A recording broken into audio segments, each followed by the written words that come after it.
Martellus, that will be his first Aggie touchdown. I've said this before. I said it last week when we saw Martellus catch a ball and run over somebody. This is the hint of things to come for Martellus Bennett, a very talented receiver.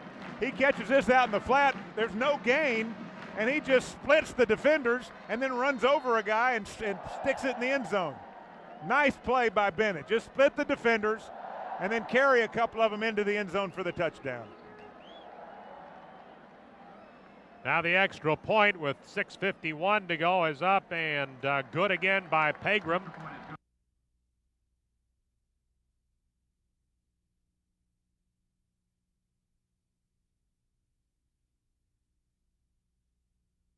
Hey, and that's the first touchdown pass for Stephen McGee. And a volunteer all walk-on kickoff team, I believe.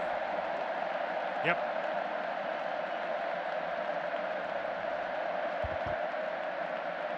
Now let's see if McLemore and Jones, what they do against these guys. This will be a challenge. Whipping it. Up, back, picks it up. They're starting over to the right side. Now he's coming back this way. A missed tackle there and back to the 30-yard line. Well, they swarmed it. John Ray, the 12th man, in on that tackle at the 30-yard line, squibbed it, and then finally picked up and returned to the 30-yard line by Jared McCoy, who is a reserve fullback. 6:44 to go in the game. The Aggies 62 and Oklahoma State 23. Those kids work. Oh. They were offside. They've got 259 yards today on 54 plays. Their best game, Oklahoma State's offense, 378 yards in the first game of the year against Montana State. They won that one 15-10. They're just going to take their lumps this year. They'll be 0-3 in the league after today. First down and 10. Pena empty in the backfield, throws a little bit behind the intended receiver on that play is Tommy Devereaux. Incomplete. Second down 10 coming up. They come back to the line, does Oklahoma State. And this time it's half back to the right. And that man just got it. He's got a first down. He's at midfield. Good run there. I guess that was Greg Goals who it's looking like. It is Greg Goal. And for Goal, that will be his third carry of the year. He had 2 rushes, 5 yards. He picks up a first down to the Aggie 45. All these meaningless yards this late in the game with 6.5 to go in A&M. It's 20 yards there, 62-23. Nice cut back, a missed tackle right about the line of scrimmage by Alton Dixon and allowed Goal to get down to the Aggie 45. Manuel Green's in the lineup right now. Devin Gregg stays out there getting some playing time. Pena throws a little bit behind the intended receiver, Devereaux, and off his hands. 2 Aggies trying to get to the ball, can't do it. And here's Jordan Chambliss running to the sideline, and John Ray will come out and take his place. Other side's Chris Smith. A lot of new faces out there for the Aggies, and it's on the ground again across the 40 to the 39-yard line. Goal gets the carry once more for Oklahoma State. Lawrence Hooper in the lineup on the stop for the Aggie defense. Renuel Green also in there. 6 minutes to go in the game. The Aggies 62, Oklahoma State 23. Next week at Kansas State, 12 noon broadcast time, 1:10 kick time. 2 weeks from today, Iowa State. Be here for that one. We should announce a kickoff for you on Monday.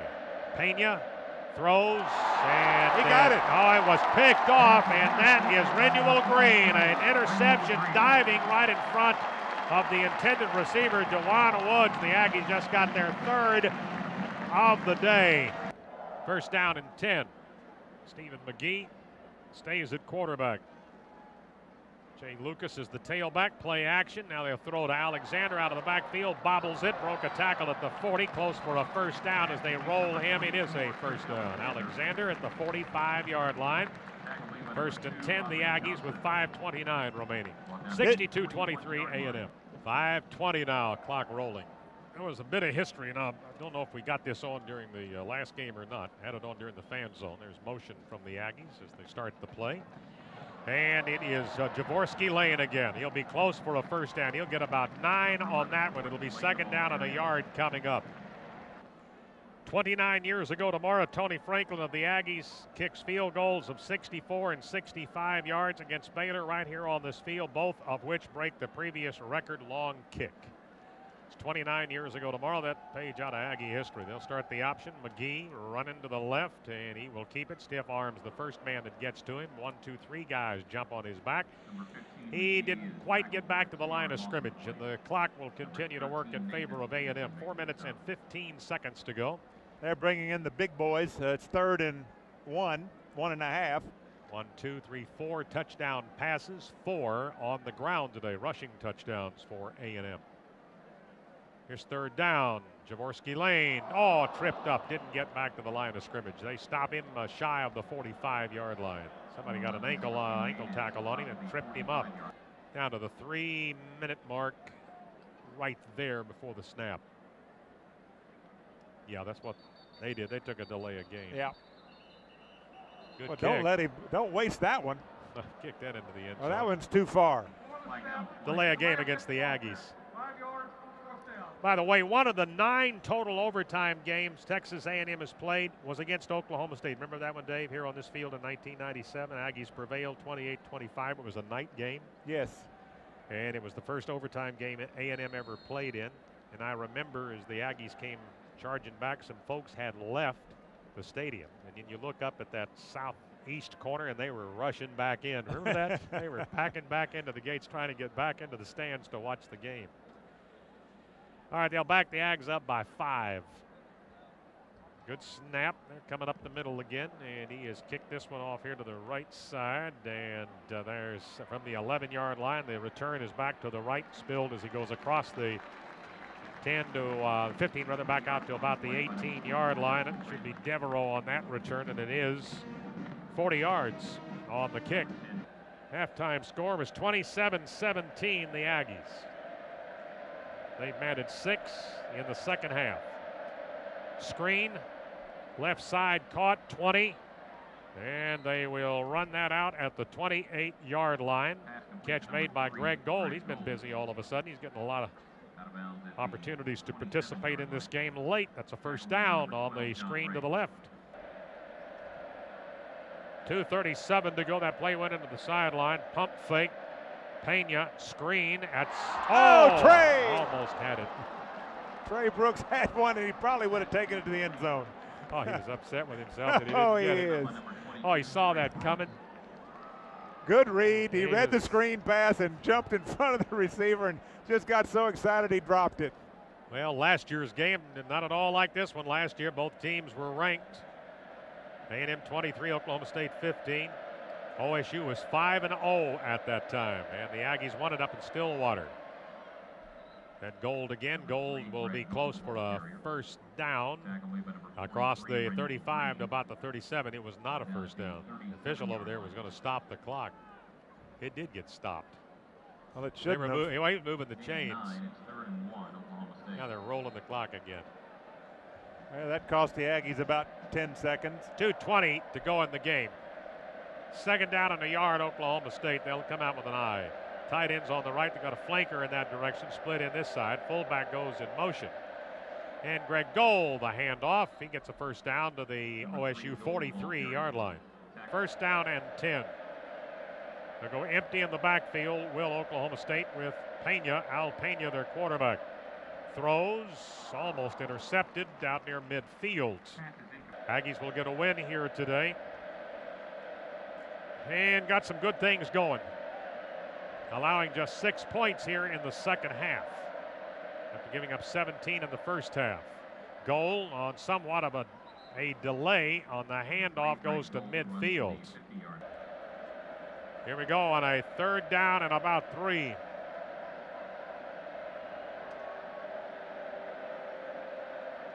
Pena drops back, the pocket, throw to the sideline, a catch, and out of bounds they go. That is Broadway and a first down for Oklahoma State. You know, coming into the game today, Dave, the Aggie defense had seen 118 passing plays and 189 rushing plays. And today, Oklahoma State has rushed it 34 times, and they have passed it 31 times. Now 32 after that last pass, so it's going to stay about the same, about a 50-50 mix passing and rushing by the opponent defenses. Here's Pena, nobody to throw to, runs right up to the line of scrimmage. This time it is intercepted. John Ray, the 12th man of the 20, gets it back to the 24.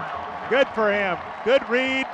Came out of nowhere. I don't think that Pena was able to see him. He came from behind the receiver and just slipped right in front of him, gets the interception, and the Aggies will take it and run out the clock. 52 seconds remaining. Here's McGee at the line of scrimmage with 52 seconds to go, and the Aggies leading 62-23. And that is Jay Lucas sprinting out left side at the 50. He's at the 40. He's across the 30. They've got 3 guys with him. He's inside the 25 to the 22-yard line. 25 seconds to go. I formation. Quinlan Germany is the fullback now. And they give it to Jay Lucas, and he is going to get across the 20 to the 18-yard line. And that'll be the last play of the game. Aggies will win this one 62-23 is the final. Score big savings when you rent from Advantage Rent-A-Car this season. For reservations, call 1-800-777-5500 or visit online at AdvantageRentAcar.com. A&M a winner over Oklahoma State 62-23. Keep the spirit alive, Aggies. Don't let Aggies drink and drive. For a safe drive home, carpool.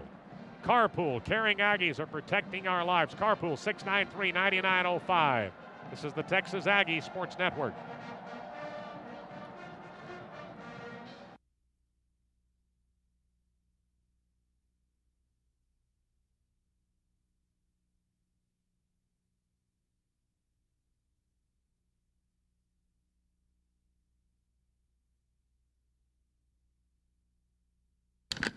A lot of young guys played today, and they did some good things. I think their future is really bright for some of those guys. We played a lot of young guys today. I think we only had 4 penalties. We had a couple turnovers that were concerning, but I think those young guys are going to continue to get better and better. When right now, the way things are, we need them to continue to get better and better. It's been a little bit of a struggle, I guess, and obviously came up with some big performance today. Well, we did. We were a little more consistent today, and I thought Reggie played very well. Was a good field general out there today. Brandon Leone gave us a little bit of a spark. Javorsky Lane certainly is getting better right before our eyes and getting more experience. I'd have to compliment the offensive line. Some of those guys, D.D. Steamer ended up playing tackle most of the day, and he worked all week at guard. So it was nice to see him do that, and I think he did some good things there, and the whole line did some good things. And we need, I think our offensive guys believe they can make plays, and we just sometimes on offense have not gone as consistently as we needed to go, and we kept ourselves out of bad down and distance situations most of the day. We converted a couple big 4th down plays, I think, here in the first half. I think Javorsky, you know, being a true freshman playing his 6th college football game, we're still getting a good feel for him and gaining confidence in how much we can give him, and he handled it all very well today. He ran with authority, he ran hard. You know, you could see his confidence growing out there and his physical style of play, and that's what kind of runner he is. He can punish you. You know, I've commented many times in practice I wouldn't like to have to tackle him. And he got into a rhythm with the ball in his hands, and our line did a good job, and it was good to see. Back to areas of what you did offensively. Well, that was huge. There's no doubt about that. It was huge for us today. We got the ball in good position, and we didn't have to go a long ways for our drives. And from a confidence standpoint, and from a getting the crowd into the game standpoint, and just from the offense and defense feeding off each other standpoint, it was certainly big for our football team. I think our offense, we really narrowed it down, really just running the ball. He preached to us last Sunday when we came from Colorado lost. He was like, guys, we have to run the football. We have to out-physical Oklahoma State. And he pulled me to the side, and he was like, your opportunity is coming. And he was like, when you get in, just do it, be a running back, and that's what I did. We ain't had no doubts. We just kept on, we stayed positive, all this week. We just stayed positive with each other, told each other, hey, we're going to make plays, we need to protect, catch it, look it in, block up front, let the tailbacks make their reads and stuff, and Reggie make his reads. We'll be fine. Ladies and gentlemen, now forming at the north end of Kyle Field, the nationally famous Fighting Texas Aggie Band. Today's halftime drill is dedicated to all former members of the Texas Aggie Band.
Ladies and gentlemen, will you please direct your attention to the south 15-yard line? For the past 12 years, football season ticket holders have had the opportunity to assist the Fighting Texas Aggie Band with travel expenses. This year, Athletic Director Bill Byrne, Gregory Kokonos, President-elect of the 12th Man Foundation, and Miles Mark, CEO of the 12th Man Foundation, are proud to present to the Fighting Texas Aggie Band a check for $135,700 on behalf of the many season ticket purchasers who have supported the band's travel efforts this year. Accepting the check is Cadet Colonel Jonathan Houston, commander of the combined bands. This year's contribution brings the total funds contributed by football season ticket holders to the Aggie Band Travel Endowment to over $1,400,000. The Fighting Texas Aggie Band extends unlimited gratitude to its many supporters and requests that you remember them again next year when you purchase tickets for Aggie football games.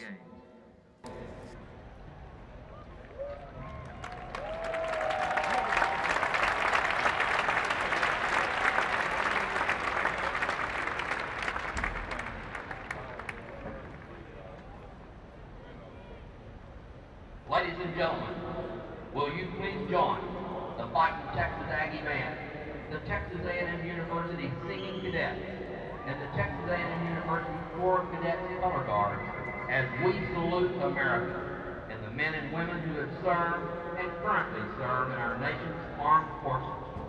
And now, our national mark, John Philip Sousa's Stars and Stripes Forever, combined with an Armed Forces recognition under the baton of Dr. Timothy B. Ray.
Our banner of courage and our emblem